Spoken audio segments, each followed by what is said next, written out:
They stabbed a homeless man and walked away. No arrest. No consequences. Just another Tuesday for these rich kids who'd been untouchable for years. The teachers knew. The principal covered it up. But there was one thing nobody knew. That homeless man had just saved the daughter of Toledo's most feared Hells Angels leader. 24 hours later, the roar of 250 motorcycles shook every window in that school. The Brotherhood had arrived. And they weren't leaving until justice was served their way. Before we continue, please subscribe to this channel and let us know in the comments where you are watching from. Enjoy the story. Let me tell you about a man the world forgot. His name was Duncan Hale. He was 23 years old, barefoot, and homeless. For 3 months, he had been sleeping behind the dumpster near Riverton High School in Toledo, Ohio, curled up on a flattened cardboard box that barely kept the cold concrete from leaching into his bones. Night after night, he laid there beneath the open sky, exposed to rain, wind, and the steady indifference of the world moving around him. Duncan owned almost nothing. He wore the same clothes every day. A faded green sleeveless tank top with a small hole near the hem, red cargo shorts stained with dirt, grease, and time, and nothing else. No shoes. No jacket. No bag. His dark brown hair hung into his eyes, uncut and uneven. Stubble shadowed his face, rough and unkempt. His hands were cracked, calloused, and permanently smudged with grime, the kind of hands that told a story no one had bothered to hear. Each morning, as the sun rose over the school grounds, students passed him on their way to class. Some slowed for a second, curiosity flickering across their faces before being swallowed by discomfort. Most never looked at him at all. They laughed, checked their phones, complained about homework, and stepped around his presence as if he were an obstacle rather than a person. To them, he was background noise, a shape, a problem someone else was supposed to handle. Teachers arrived in their cars, parking just a short distance away. They gathered their bags, locked their doors, and walked past without a word. No one asked Duncan where he came from. No one asked if he needed help. No one asked his name. He existed within arm's reach of hundreds of people every day, yet remained completely unseen. Duncan wasn't loud. He wasn't aggressive. He didn't beg for money or food. He didn't harass anyone or cause disturbances. He simply existed in a space no one wanted to acknowledge. He slept, he woke, he waited. For warmth, for daylight, for the world to notice him, even briefly. There is something deeply unsettling about how easy it is to erase a human being without ever laying a hand on them. Duncan Hale became invisible not because he disappeared, but because everyone else chose to look away. The school bell rang. Classes began. Life continued, orderly and routine, while a young man lay forgotten behind a dumpster, just feet from a building filled with people. For weeks, nothing changed. Days blended into nights. Nights bled into mornings. And Duncan remained there, silent and ignored, a constant presence that no one truly saw. But indifference has a way of ending abruptly. Because on October 17th, the quiet, forgotten man behind Riverton High School would no longer be something people could step around or pretend wasn't there. On that day, Duncan Hale would become impossible to ignore. Kelly Mercer was 18 years old, a senior at Riverton High School, and by most measures, she was exactly where she was supposed to be in life. She played volleyball, kept her grades up, and talked often about what she wanted to do after graduation.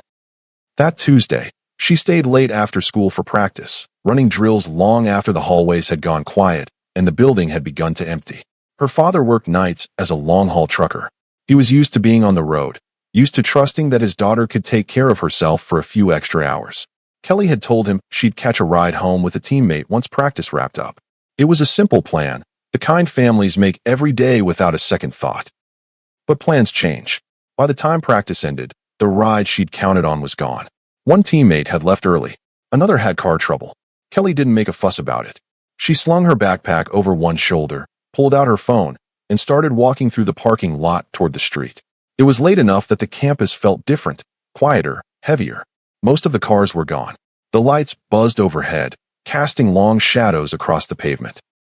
Kelly walked alone, unaware that she was no longer alone. She had no idea that 5 boys were watching her from the shadows, tracking her steps, waiting for the right moment. She didn't know that they had noticed her leave the building by herself. She didn't know that they had already decided she was vulnerable. And she had no idea that the small, worn patch stitched onto her backpack, a faded Harley-Davidson logo her father had given her years earlier, was about to save her life. The boys stepped out from between two parked cars, sudden and deliberate, blocking her path. Kelly recognized them immediately. Tyler Brentwood, Jordan Casper, Luke Morrison, Evan Chase, Seth Caldwell. They weren't strangers. They weren't outsiders lurking at the edge of campus. They were students at Riverton High, faces she'd passed in the hallways, names she'd heard called during attendance. Boys who wore expensive shoes and drove nicer cars than most teachers could afford. Boys whose parents sat on boards, donated to school programs, and made phone calls that carried weight. They came from families with money. A lot of it. The kind of money that smoothed over mistakes and softened consequences. The kind of money that made problems disappear before they ever became public. As they closed in, the air around Kelly seemed to tighten. Her phone felt suddenly inadequate in her hand, a flimsy shield against what was unfolding. She sensed the shift immediately. The way laughter drained from the night. The way something unspoken but dangerous settled into place. This was the moment where fear begins, not with screaming or chaos, but with the quiet realization that you are outnumbered, isolated, and being sized up.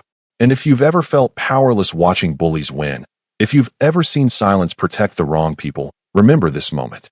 Because what happened next would show exactly what can occur when silence finally breaks. Tyler spoke first, his voice calm, almost amused. Walking alone, Kelly? That's not smart. Kelly didn't answer. She kept walking, her pace quickening, every instinct in her body telling her to get away. Her heart slammed against her ribs as she tightened her grip on her phone, already imagining how far it was to the street, how close she was to safety. They followed. "We're just being friendly," Jordan said, his words coated in laughter. The others laughed too, but there was nothing light about it. No humor, just a hollow, taunting sound that raised the hair on the back of her neck and made the night feel smaller, more suffocating. Kelly broke into a run. They were faster. Footsteps thundered behind her, closing the distance in seconds. Hands reached out. Jordan caught her backpack and yanked hard. The strap dug into her shoulder as she was pulled backward, her balance ripped away. She hit the pavement hard, the impact knocking the breath from her lungs. Her phone flew from her hand and skittered across the asphalt, disappearing beneath a parked car. She tried to scramble up, panic flooding her chest. Tyler stepped forward and pulled something from his jacket. A knife. The blade was about 4 inches long, clean and sharp, and when he tilted it, the streetlight caught the steel, sending a cold flash through the darkness. In that moment, the situation crossed a line it could never uncross. What had begun as intimidation had turned into something far more dangerous. That was when Duncan Hale woke up. He had been sleeping 20 feet away, hidden behind the dumpster, his body curled against the chill of the night. The shouting tore him from a restless sleep. He pushed himself upright, bare feet pressing into broken glass and cigarette butts, pain flaring but barely registering. His eyes adjusted to the darkness just in time to see them. 5 boys, 1 girl on the ground, a knife. Duncan had nothing. No weapon, no shoes, no phone to call for help, no one who would come running if he shouted. For months, he had been invisible, ignored, treated like part of the trash piled around him. But here's what you need to understand about Duncan Hale. He had spent 3 months watching those boys. He had seen them shove younger students into lockers. He had watched them corner kids near the edge of the lot, blocking their paths just to see the fear in their faces. He had heard them laugh at a disabled student struggling to get to his car, their jokes sharp and cruel. And he had watched teachers notice, hesitate, and then walk away, choosing convenience over confrontation. Every day, Duncan saw what happened when no one stepped in. By that night, Duncan Hale had nothing left to lose. He rose to his feet, straightened his back, and walked out from behind the dumpster. No hesitation, no shouting, just steady movement, barefoot and determined, heading straight toward the group gathered under the flickering light. "Leave her alone." The voice was quiet, calm, almost gentle. It didn't match the chaos of the moment, and that was what made it cut through the night. Tyler turned first. He saw Duncan standing there, barefoot, dirty, thin, bleeding already from cuts no one noticed. Tyler laughed, a short, sharp sound filled with contempt. "The hell are you?" he sneered. "Go back to your dumpster, trash." Duncan didn't flinch. He didn't raise his voice. He stepped forward instead, placing his body between Tyler and Kelly, blocking the knife with nothing but himself. "I said leave her alone." For a split second, everything hung still. Breath, shadows, the faint buzz of the streetlight overhead. That was when Seth pulled a second knife. It happened fast, faster than fear could fully register. Duncan reacted on instinct. He shoved Kelly backward with all the force he had left. She stumbled, caught herself, and then she was moving, scrambling to her feet, turning, running. Tyler lunged. The blade drove into Duncan's side, just below his ribs. The impact stole the air from his lungs.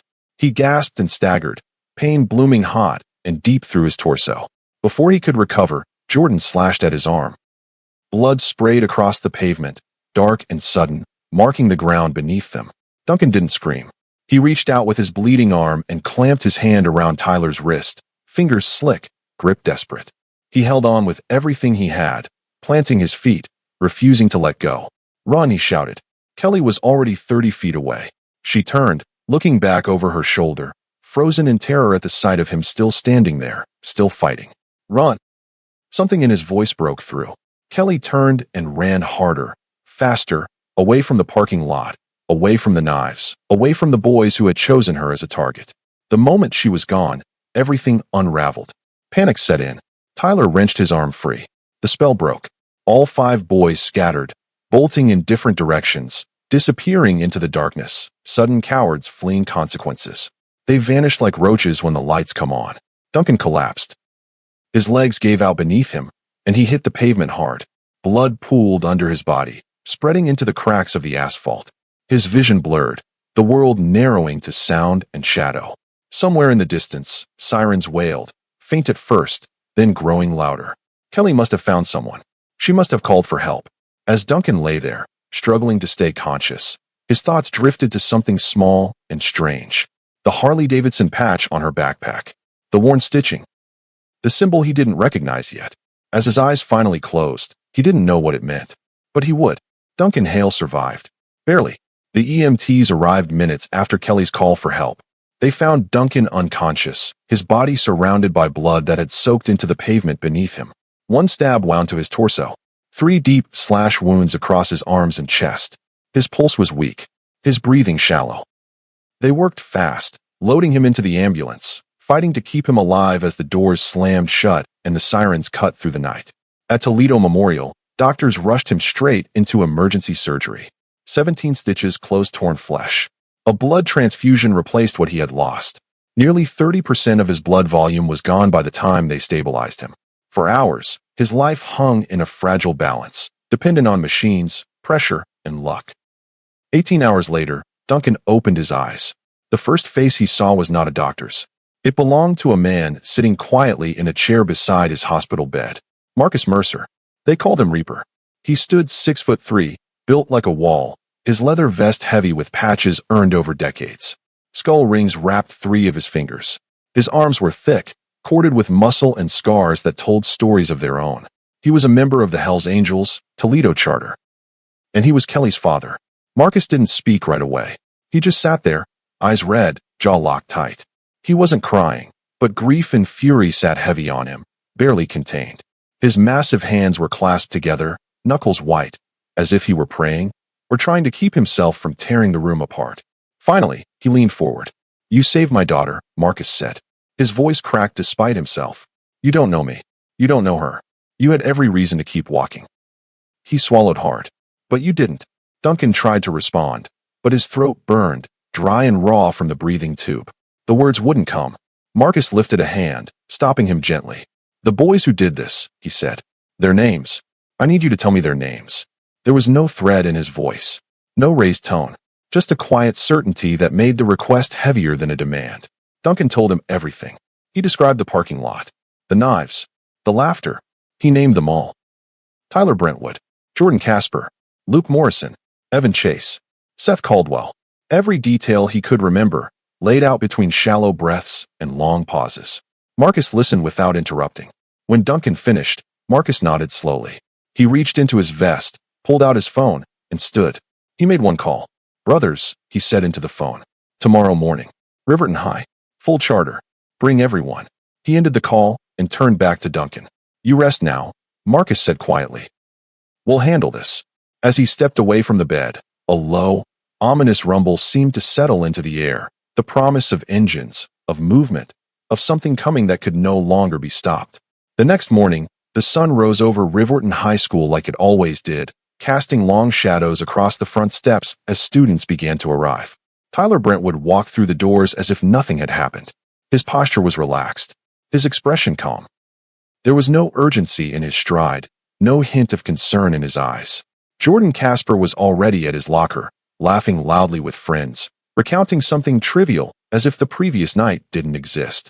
Luke Morrison sat in the cafeteria, eating breakfast, scrolling on his phone. Evan Chase and Seth Caldwell entered together, backpacks slung over their shoulders, joking as they moved down the hallway. Not one of them looked worried. Why would they? Here's what you need to understand about these 5 boys. This wasn't their first time. 6 months earlier, Tyler had put a sophomore in the hospital with a broken jaw. The incident barely made a ripple. His father's lawyers stepped in. No charges were filed. The victim's family received payment for medical bills, quietly, in exchange for silence. The school filed paperwork. The record vanished. Jordan and Seth had been suspended twice for attacking a disabled student named Aaron Mills in the locker room. They punched him, took his clothes, left him naked, shaking, and crying on the tile floor. The initial punishment was severe until their parents intervened. After a $50,000 donation to the school's new gymnasium fund, their suspension was reduced to 3 days. Luke Morrison had been accused of sexual assault by 2 different girls. 2 separate cases. Both were buried. Both families accepted settlement money. Both signed non-disclosure agreements. Luke stayed enrolled. His future remained intact. Evan Chase's uncle sat on the school board. You can see where this is going. These weren't just bullies. They were protected bullies. Untouchable. The school knew. The teachers knew. The administration knew. Everyone had seen something. Everyone had heard rumors. And again, they chose silence. That morning, Tyler walked past Mrs. Henderson, his English teacher. She had witnessed him harassing Aaron Mills more times than she could count. She lowered her eyes and kept walking. Jordan passed Coach Paulson in the hallway and slapped him a high five. Coach Paulson had personally seen Jordan shove a freshman down the stairs the year before. He smiled and nodded like nothing was wrong. Principal Richard Dalton saw all 5 boys that morning. He knew about the attack behind the school. The police had already contacted him. He knew a homeless man lay in a hospital bed because of what had happened in that parking lot. He said nothing. Lockers slammed. Bells rang. Teachers called roll. Lessons began. The machinery of normalcy rolled forward without hesitation. And if you believe bullies should face consequences, if you believe silence is part of the crime, then say it out loud. Refuse to look away. Refuse to excuse it. Because every voice raised against this kind of cowardice is a stand against the system that lets it survive. That morning, classes began as usual, and the silence held. While Tyler Brentwood sat in his first period history class, tapping his pen against the desk and half listening to a lecture he'd heard before, something else was unfolding far beyond the walls of Riverton High School. Marcus Mercer's phone hadn't stopped ringing since the call he made the night before. Hell's Angels don't just protect their own families. They protect the brotherhood. And when one of their daughters is attacked, when a man with nothing steps in and takes a knife for her, the response is immediate, absolute, and collective. This wasn't just Toledo. Word traveled the way it always does in that world. Quietly at first, then faster, chapter to chapter, state to state. Cleveland answered with 23 writers. Columbus sent 18. Detroit sent 31. Chicago sent 44. Pennsylvania sent 27 more. Each call carried the same message, stripped of drama and excess. A girl was attacked. A man did the right thing. No one else did. By mid-morning, 250 Hells Angels were moving toward Toledo from 6 different states. They didn't all ride together. That would draw too much attention. Some came in semi-trucks, others in pickup trucks or cars. But most of them came the way they preferred, on motorcycles. Harleys. Indians. Triumphs. Engines rolled to life in garages and parking lots across the Midwest. One by one, then in clusters, then in long, deliberate lines. The sound carried through towns and along highways like distant thunder, low and unignorable. They gathered on the east side of Toledo at Marcus Mercer's clubhouse, a warehouse wrapped in chain-link fencing and razor wire, the kind of place built to keep the outside world at a distance. Inside, the air was thick with oil, leather, and quiet anticipation. Marcus stood on a wooden crate so everyone could see him. He didn't shout. "My daughter was attacked," he said. "A homeless man, a man with nothing, took a knife for her. He's in the hospital right now because he did what was right." No one spoke. 250 men and women stood listening, eyes fixed, bodies still. The boys who did it are in school right now, Marcus continued. They're walking around like nothing happened. The school knows their names. The police know their names. Nobody's doing a damn thing. His voice dropped lower, steadier, more dangerous. We're gonna make sure they do something. There was no cheer, no roar of approval, just nods, zippers closing, helmets being picked up, engines being primed. The decision had already been made. Back at Riverton High School, the day moved on as planned. Bells rang. Students shifted between classes. Tyler Brentwood sat in third period chemistry, slouched in his chair, half focused on the board, completely unaware of what was moving toward him. Then he heard it. At first, it was barely noticeable. A low sound, distant enough to dismiss. But it didn't fade. It grew. A rumble. Steady. Layered. Multiplying. The kind of sound that doesn't belong to a single vehicle, or even a few. The kind of sound that fills the air and makes the windows vibrate just slightly. A sound that feels less like noise and more like a warning. Tyler looked up from his desk. The rumble was getting closer. The windows began to shake. At first, students thought it was thunder, the low roll of a storm moving in. Some glanced outside, expecting dark clouds. But the sky was clear, blue, calm. The sound didn't fade. It grew louder, closer, a deep, layered rumble that vibrated through glass and bone. Mrs. Henderson stopped teaching mid-sentence, the words dying in her throat. Conversation stalled. Chairs scraped as students drifted toward the windows, curiosity shifting quickly into something else. What they saw defied explanation. 250 motorcycles rolled down the street toward Riverton High School in perfect formation. 6 rows deep. Leather vests heavy with patches. American flags fluttering lightly. On every back, the same unmistakable symbol, the Hell's Angels' death head. They weren't racing. They weren't showing off. They moved slowly, deliberately, like a funeral procession or an execution march. The motorcycles fanned out and surrounded the school completely. Every entrance, every exit, the parking lot, the street, a solid, unbroken perimeter. One by one, they stopped. Engines idled for a moment, a low mechanical growl hanging in the air. Then the engines shut off. Silence. Inside the building, fear moved faster than sound. Students pressed against windows. Teachers froze in hallways. Principal Richard Dalton's face drained of color as he watched the crowd outside, understanding too late that this was no protest and no coincidence. Marcus Mercer climbed off his bike. He walked toward the main entrance without urgency. Behind him, 249 brothers and sisters followed, boots hitting the ground in unison. No shouting, no threats, just presence. On the second floor, Tyler Brentwood saw them. His face went pale. Jordan Casper grabbed his arm, panic cracking through his voice. We need to go? Now. It was already too late. Marcus pushed through the front doors. The Brotherhood followed, leather creaking softly, boots echoing on linoleum. Not a single word was spoken. The receptionist reached for the phone, fingers trembling. A woman stepped forward and gently placed her hand over it. No calls, Valerie Torres said quietly. Not yet. Principal Dalton emerged from his office, forcing authority into his posture, failing to hide the fear in his eyes. You can't be here, he said. This is private property. I'm calling the police. Marcus stopped 3 feet from him. The police are already on their way, Marcus replied. We called them, and you're going to want them here, because we're about to tell them what you've been hiding. Dalton's mouth opened, closed. No words came. Marcus turned to the hallway, his voice carrying effortlessly. Tyler Brentwood, Jordan Casper, Luke Morrison, Evan Chase, Seth Caldwell. You have 10 seconds to show yourselves, or we start going classroom to classroom. No one moved. 10. Silence. 9. A door opened on the second floor. 8. Tyler stepped into the hallway, hands shaking, face flushed with panic. 7. Jordan followed. Then Luke. Evan appeared. Seth came last. They descended the stairs slowly, every step heavy. The entire school watched, students frozen in doorways, teachers lining the halls, no one looking away now. When the 5 reached the bottom, Marcus spoke. Last night, these 5 attacked an 18-year-old girl. They pulled knives. They would have done unthinkable things if a homeless man hadn't stepped in and taken a knife for her. He's in the hospital right now, and they walked in here this morning like nothing happened. He turned to Dalton. And you knew, didn't you? Dalton said nothing. Marcus raised his phone. This is security footage from your own cameras, he said. These same 5 attacking a disabled student. Aaron Mills. They beat him, stripped him, left him traumatized. Gasps rippled through the crowd as the video played. Teachers looked away.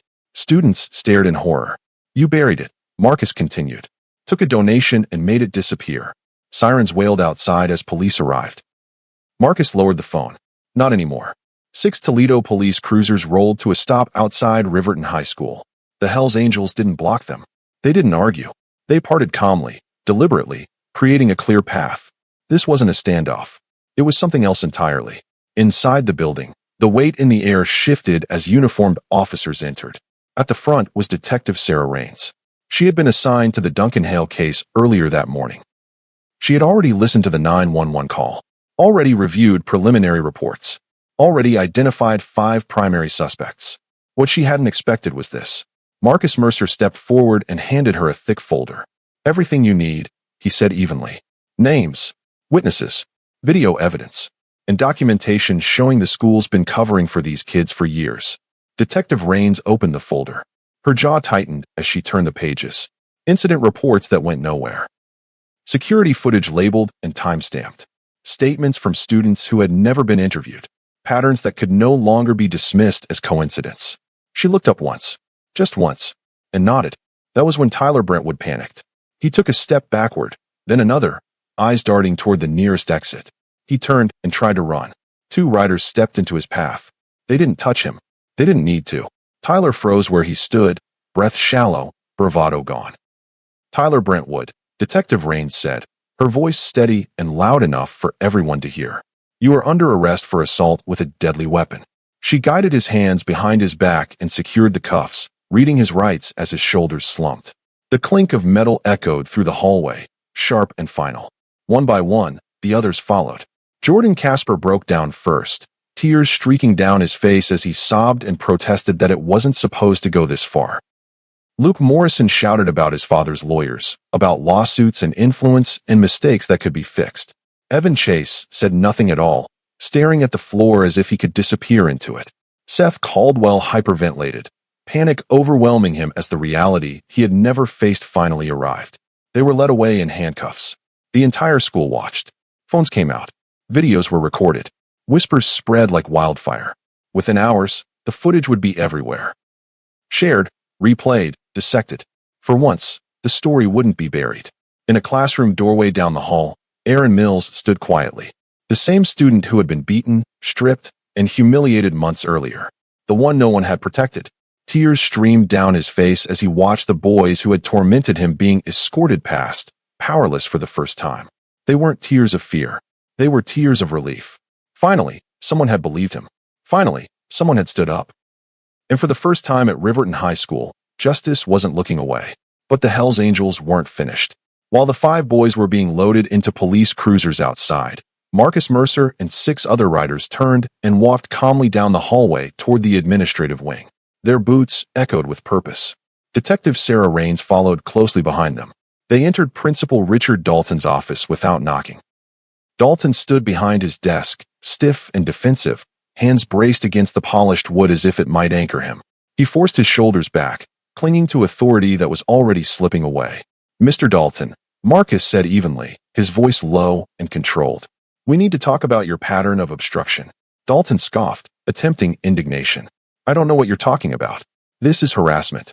Marcus didn't argue. He simply placed another folder on the desk and slid it forward.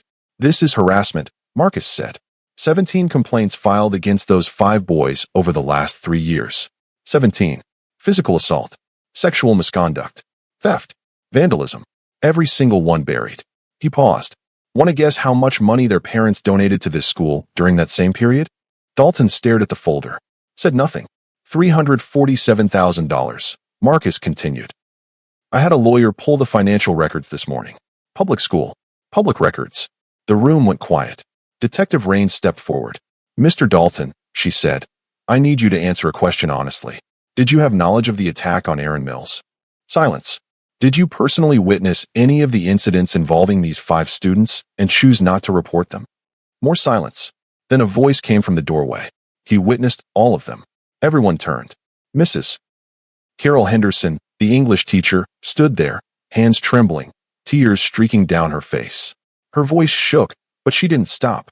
I tried to report them, she said. Multiple times. He told me to drop it. Said their families were important to the school's funding. Said it would ruin my career if I kept pushing. Another figure appeared beside her. Coach Paulson. He told me the same thing, the coach said quietly.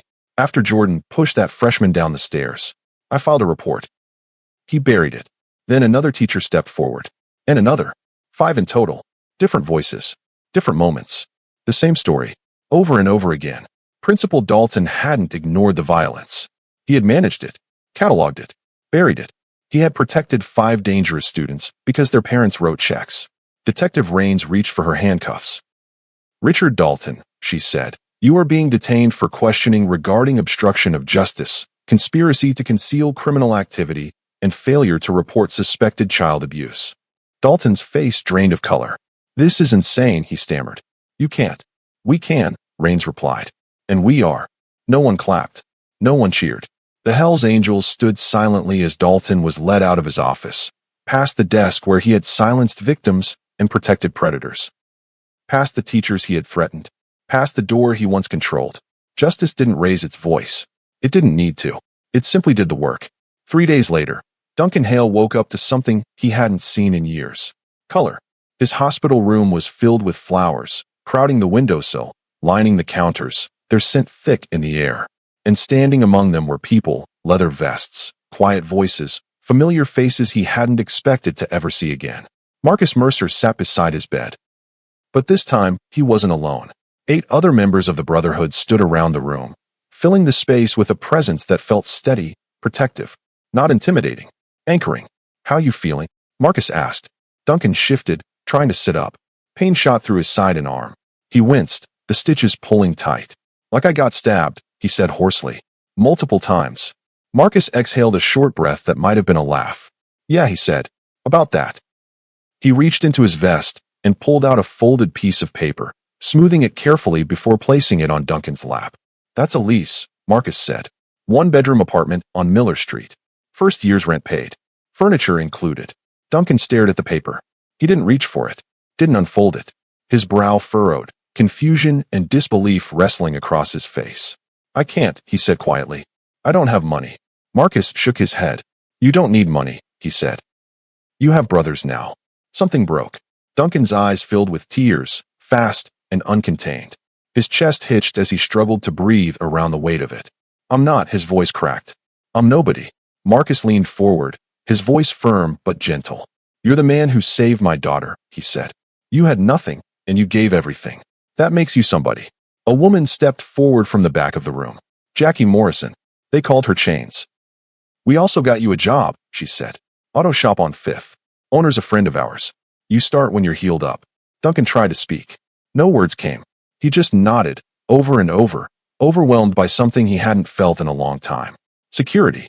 Marcus stood and placed a heavy hand on Duncan's shoulder. You're not invisible anymore, brother, he said. You never will be again. Days later, Duncan noticed something on the small table beside his bed. A familiar patch. The worn Harley-Davidson logo from Kelly's backpack, now framed, clean, preserved. A symbol of the moment everything changed. 2 weeks later, Duncan walked into his new apartment. There was a bed, a couch, a kitchen table. Clean clothes hung neatly in the closet. The refrigerator hummed softly, stocked with food.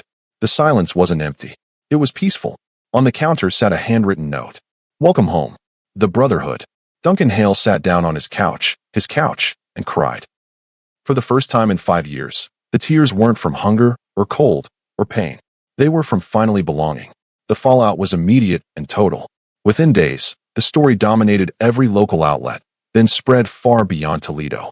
Tyler Brentwood, Jordan Casper, Luke Morrison, Evan Chase, and Seth Caldwell were each charged as adults. Assault with a deadly weapon. Attempted kidnapping. Hate crime enhancements for targeting a homeless individual.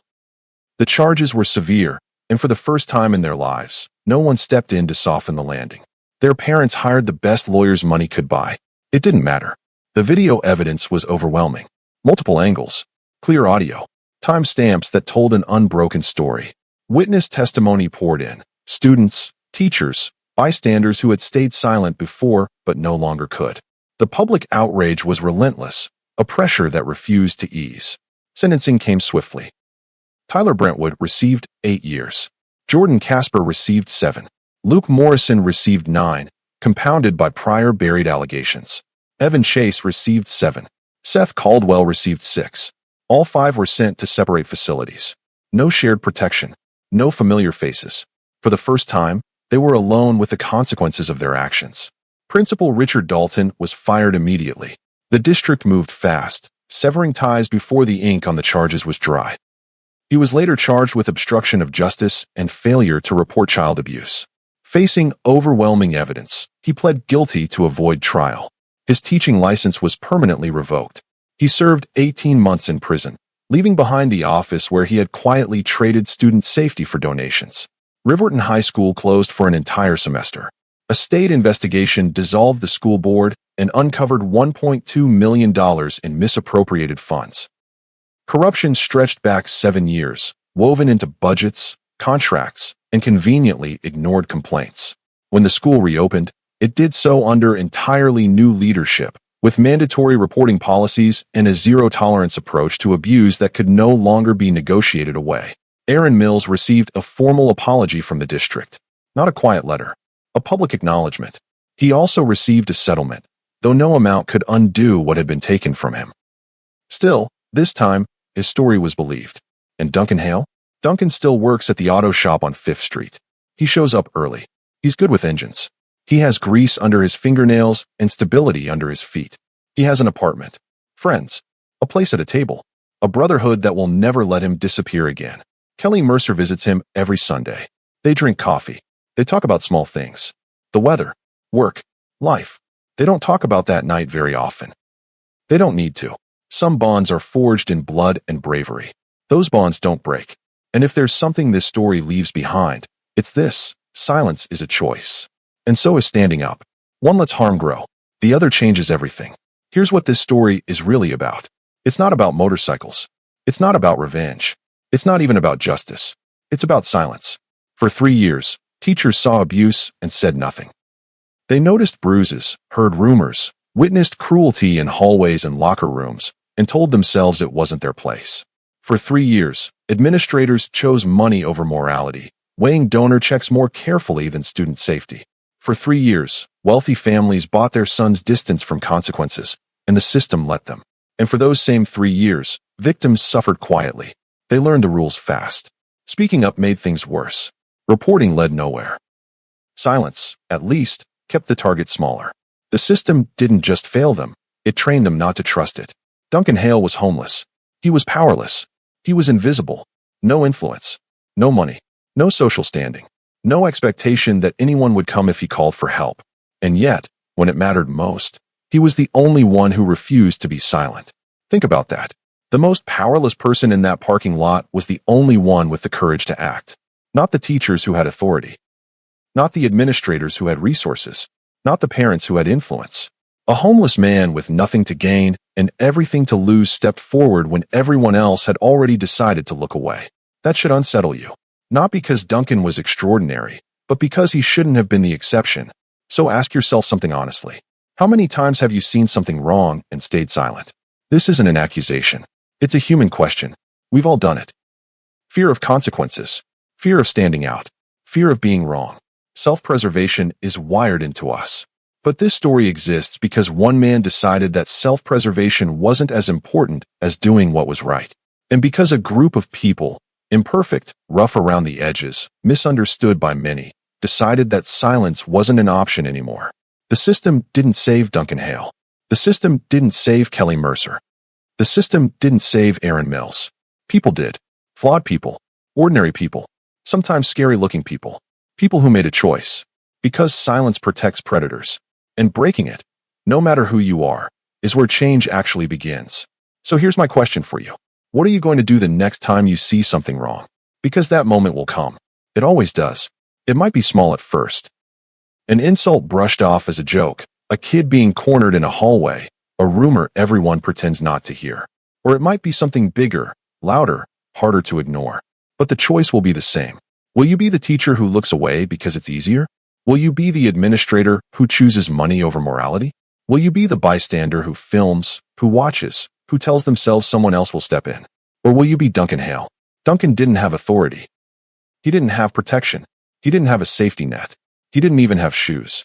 What he had was a line he refused to let be crossed while he stood still. And that choice, made in a parking lot, in the dark, changed lives. It exposed lies.